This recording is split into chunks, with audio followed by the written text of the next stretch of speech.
aujourd'hui la notion de Kama. Tout le monde a entendu parler des Kama Sutras, un traité technique sur Kama, qui est l'un des 4 buts de l'existence selon la tradition indienne.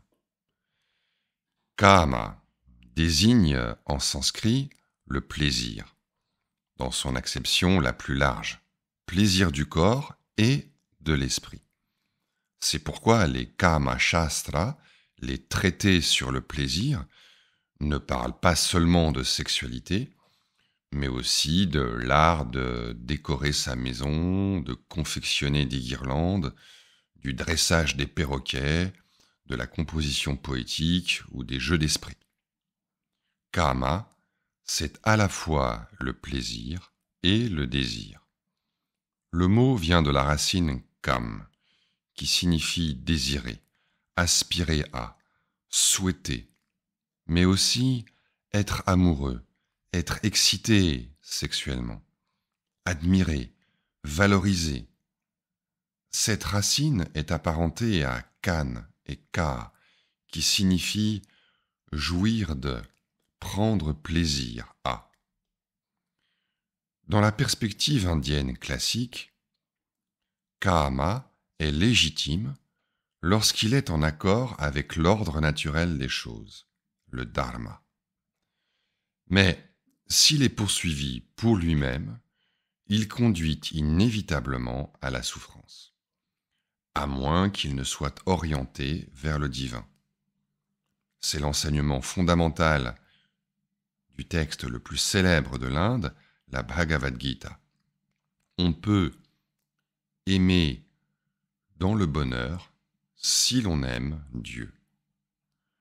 Concrètement, cela signifie agir pour Dieu sans rien désirer pour soi-même, ne rien faire pour son propre intérêt, ni pour le résultat lui-même, mais agir simplement par devoir, par amour de l'ordre cosmique, par amour de Dieu. Comme dans le platonisme ou le christianisme, le désir est vu comme une énergie dont la vocation ultime est divine. L'idéal alors est nishkama karma, l'action sans désir, ou plus précisément sans désir égoïste. Il s'agit d'agir par devoir, en accord avec le dharma, l'ordre naturel, et par amour pour le divin, incarné ici par Krishna, mais présent en tout être, comme témoin intérieur de tous les contenus de l'expérience. C'est le soi, la lumière de la conscience, qui est l'absolu. Notions sur lesquelles nous avons fait des vidéos auxquelles je vous renvoie. L'Advaita Vedanta, la tradition non dualiste basée sur les Upanishads, est peu favorable au désir et au plaisir. Il recommande donc de les maîtriser par la contemplation de leur caractère éphémère et insatisfaisant.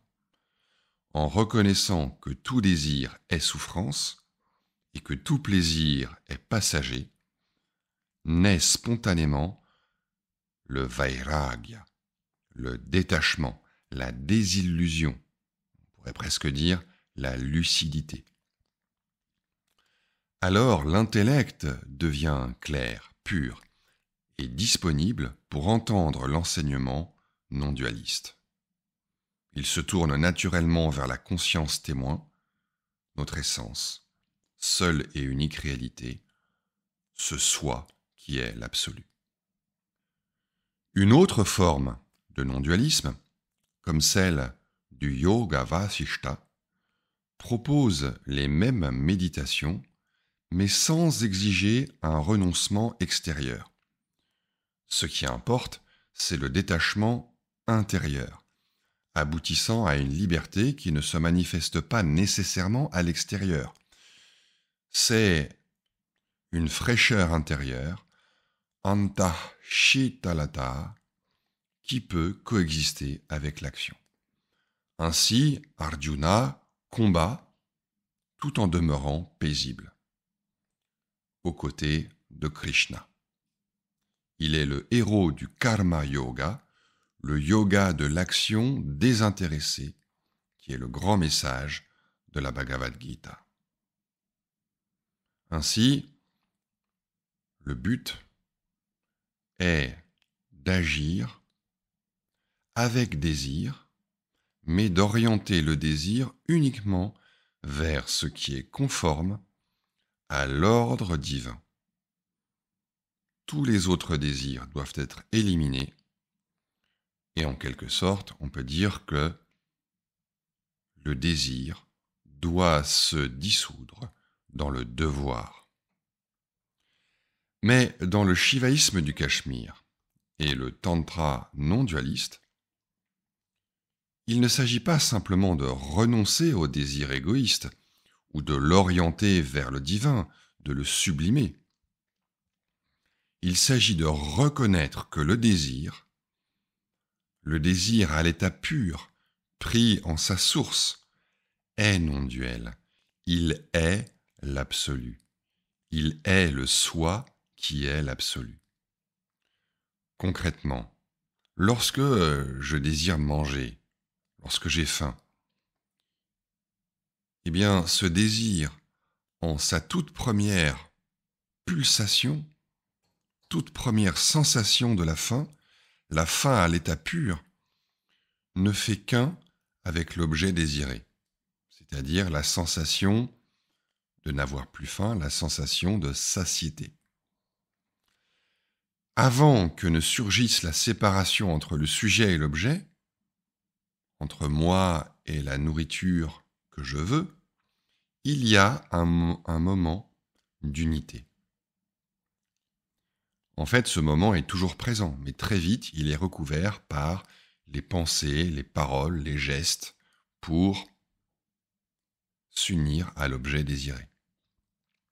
Mais en réalité, selon le Tantra, nous ressentons tous une unité avec l'objet de notre désir qui est présente à nu au début de n'importe quel désir, au début de n'importe quelle émotion, de n'importe quel mouvement même. Ainsi, la pratique consiste à se retourner vers cette source du désir, à remonter le courant tel un saumon. Remonter vers le kama brut, le désir sans objet, le désir pur.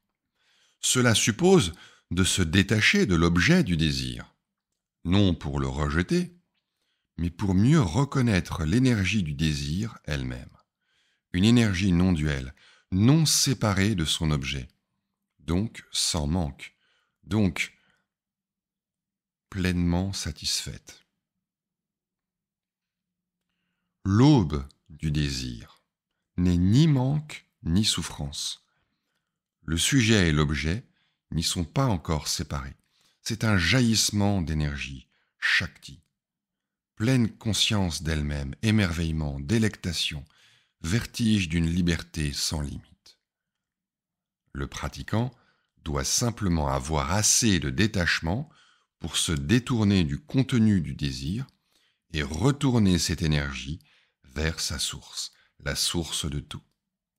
Là où le Vedanta propose Nishkama Karma, l'action sans désir, le Tantra non-duel propose Nishkarma Kama, le désir sans action, ou plutôt le désir sans contenu, le plaisir sensoriel, corporel, mais sans attachement à l'objet du plaisir, en se plongeant, en s'immergeant totalement dans le désir-plaisir lui-même.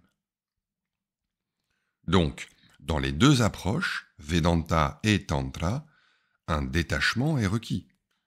Mais dans un cas, il permet à la conscience témoin de s'éveiller à elle-même, et dans l'autre, il permet de plonger dans l'intensité du kama pur, le désir universel et divin.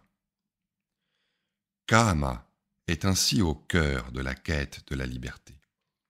Il en est le moteur et la nourriture, sans lesquels aucun autre but de la vie, pas même les plus élevés, ne peut être atteint. Reconnaître le désir brut, c'est reconnaître l'énergie même de la vie sous-jacente à toutes ses formes limitées. C'est adorer le divin en tant qu'extase créatrice. C'est s'unir au mouvement même qui est à l'origine de tous les mouvements. Kama Tattva, l'essence du désir, est le cœur secret du tantra traditionnel. C'est la découverte de Swa Bala, notre propre force, celle du soi. Une force qui est frémissement, spanda, émotion, bhava, l'essence de tout. À côté de lui, il faut reconnaître aussi Visha Tattva, l'essence du poison. Ce poison qu'est le dégoût qui suit un plaisir intense, sexuel ou autre. Car goût et dégoût, passion et détachement, les deux sont des mouvements naturels de la conscience, comme l'inspire et l'expire. Ni passion contre détachement, ni détachement contre passion. Vivre les deux comme complémentaires, également beaux, également bons, comme la vie et la mort, l'éveil et le sommeil. Alors, on réalise que ces deux polarités sont les deux phases d'une même essence, transparente comme le ciel. Niranjana Tattva.